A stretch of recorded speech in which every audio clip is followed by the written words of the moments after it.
राहुल त्रिपाठी जी। राधे महाराज जी। महाराज जी, आपके चरणों में कोटि कोटि प्रणाम। महाराज जी, मैं भारतीय सेना में कार्यरत हूँ और श्री जी का प्रतिदिन नाम जप भी करता हूँ। महाराज जी, मेरा प्रश्न सिर्फ मेरा ही नहीं बल्कि देश के सभी जवानों का है। जब एक फौजी अपनी छुट्टी खत्म करके वापस ड्यूटी पे जाता है तब उसे घर की बहुत याद आती है। एक नन्ही सी बिटिया की आंखों के आंसू, पत्नी की तरसती हुई आंखें, माँ की खाली झोली। इसीलिए हम जैसे संत का सम्मान करते हैं ऐसे भारतीय सैनिक का सम्मान करते हैं कि कई कई महीनों तक वो अपने परिवार के वियोग में रहकर हमारे राष्ट्र की सेवा के लिए शरीर सुख की परवाह न करके, चाहे घोर बर्फबारी में लगा दिया जाए उसको, चाहे गोलीबारी में लगा दिया जाए, चाहे जहाँ लगा, मान लो बर्फ वर्षा जहाँ हो रही है, जहाँ निरंतर बर्फ गिर रही, जहाँ हम खड़े नहीं हो सकते, वहाँ उसकी ड्यूटी लगी।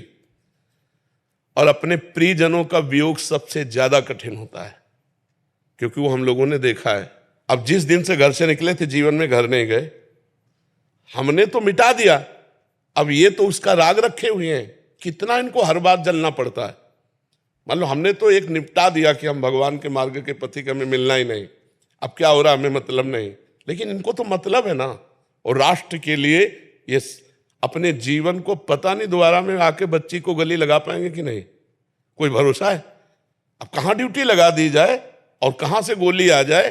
तो इसीलिए हम राष्ट्र के सैनिकों से प्रार्थना करते हैं कि आप अगर बिना भजन किए भी शरीर छोड़ोगे तो आपको जो बड़े बड़े यज्ञों का फल होता है स्वर्ग की प्राप्ति, वो स्वर्ग की प्राप्ति होगी। और अगर आप राधा राधा कहते हुए शरीर छोड़ोगे तो भगवत प्राप्ति होगी, जो बड़े बड़े योगी तपस्या करके प्राप्त करते हैं।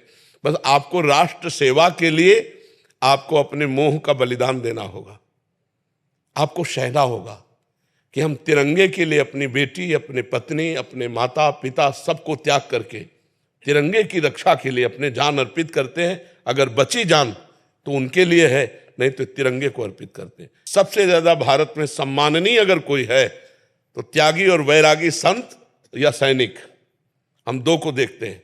मान लो आप बहुत बड़े पद में हो तो आपके साथ व्यवस्था है, अंगरक्षा है, आप अपने घर में चैन से अपने अनुकूल भोजन पा रहे हैं, समय पे सो रहे हैं, मनोरंजन कर रहे हैं। वो राष्ट्र का सैनिक, उसको जो मिला खड़े खड़े खा रहा है, जरूरत पड़ी तो गोली चला रहा है, और या हर कष्ट सह रहा है। अपने परिवार से फोन से बात करने का भी समय उसको नहीं मिल सकता।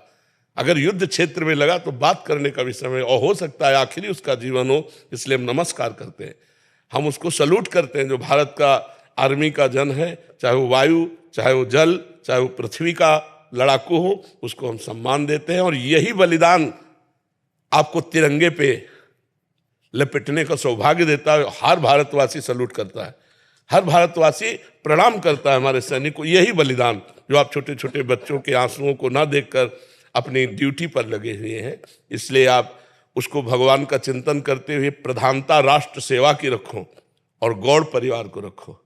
समय मिला, जीवन बचा तो फिर मिलेंगे, नहीं तो राष्ट्र के लिए बलिदान है हमारा। तभी आपको सलाम करते, तभी सल्यूट करते हैं आपको। महाराज जी, आप हर प्रश्न का जवाब हो, आप हर दर्द की दवा हो आप। बस महाराज जी एक यही कहते हैं ना कि देश के सैनिक की सिर्फ यही कमजोर कड़ी खाली महाराज जी। बिल्कुल बिल्कुल बिल्कुल, अब ये कमजोरी तो मिटानी पड़ेगी।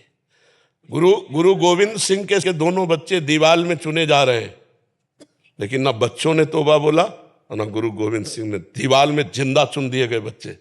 आपके बच्चे तो भगवान की कृपा से सुरक्षित ही हैं। उनके बच्चे जिस लड़ाई में आप कदम रखे हुए हैं देश रक्षा के लिए, तो राष्ट्र और देश और धर्म एक ही बात है। धर्म रक्षा के लिए गुरु गोविंद सिंह के बच्चे दीवाल में चुने जा रहे हैं, लेकिन ना बच्चों में आह और ना गुरु गोविंद सिंह में आह। और चुन दिए गए लेकिन धर्म विरुद्ध रहे।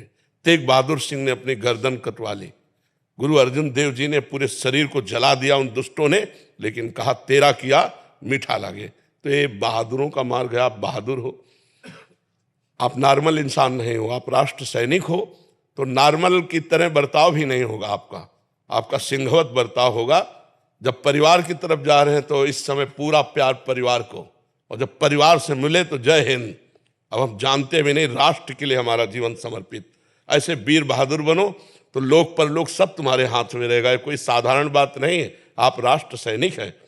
कोई भी ऐसा नहीं है जो सैनिकों के द्वारा सुरक्षित ना हो।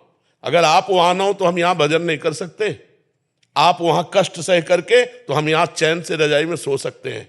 अगर आप वहां कष्ट सह कर सुरक्षा में जरा भी पोल कर दे तो यहाँ हजारों लाखों मारे जा सकते हैं। इसलिए आप, हम सबका आशीर्वाद आपके साथ है, हम सबके पुण्य आपके साथ हैं, और आपका परिवार भी सुरक्षित रहेगा और आप भी सुरक्षित रहेंगे, चिंता मत कीजिए।